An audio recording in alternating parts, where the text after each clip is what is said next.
Počeo je Europski tjedan mladih. Pod sloganom Naša budućnost u našim rukama u svim zemljama Unije održat će se niz projekata i programa, a mogućnosti koje se nude mladima za stjecanje novih znanja i vještina više je nego ikad prije. Iz europskog proračuna za to će se u idućih 7 godina izdvojiti 26 milijardi eura.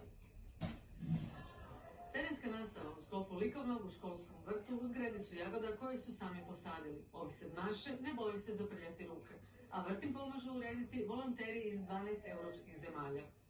Vježbam svoj engleski i saznam neke činjenice o volonterima. Naša profesorica iz likovnog je odlučila da zapravo mi odemo malo van iz razreda, u prirodu, na svoj zrak i da im se pridružimo. Mladi volonteri, sedmaši sa Zagrebačke Volovčice, dio su europskog projekta Zeleni prsti, u kojem škola sudjeluje već 7 godina.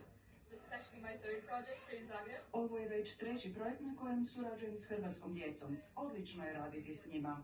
Rad na otvorenom jako je važan za njihov emotivni, psihički, intelektualni razvoj, pogotovo sada kad ne mogu imati socijalni kontakt. Tako, umjesto putovanja, Andrija s vršnjacima iz 5 zemalja na Erasmusovom projektu od otpada stvara umjetnost na daljinu. Kako su ti tvoji vršnjaci iz drugih zemalja? Zanimljivi, imamo različite, ali većinom i slične interese.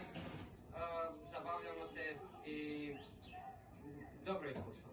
A da bi takvo iskustvo steklo što više mladih, cijeli ovaj tjedan proglašen je Europskim tjednom mladih. Troškovi bi bili putni troškovi, troškovi boravka, troškovi podrške u nekim situacijama tečaj jezika, zdravstveno osiguranje. Znači mladi nemaju troškove sudjelovanja, već su i troškovi pokriveni.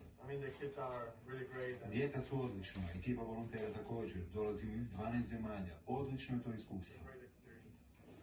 Svi strani volonteri bili su u karanteni, testirani su na koronavirus prije susreta s učenicima i rada u školi.